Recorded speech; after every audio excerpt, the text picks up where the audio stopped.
possible to create a good water reservoir in a stream with a very rocky bottom and an impressive current.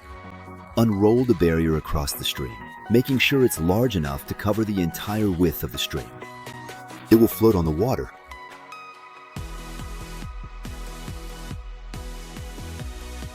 Next, take the front flap of the barrier, unfold it, making sure to keep it well above the water. This step is important. Whether you're alone or with others, quickly press the front flap of the barrier down to the bottom of the water and place your feet on the front of the flap. Next, place rocks to weigh down the entire front of the flap. When the stream's current is strong, the barrier will have to work twice as hard to deploy, but the magic of the water gate will shine once the water stops.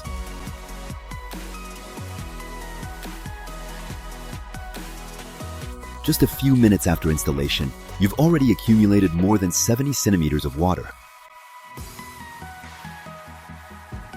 The floating strainer will never run out of water. Removing the barrier is remarkably simple.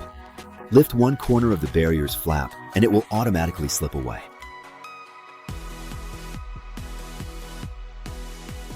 It's amazing to see just how much water it was holding. Once the barrier has drained its water, take it out of the stream.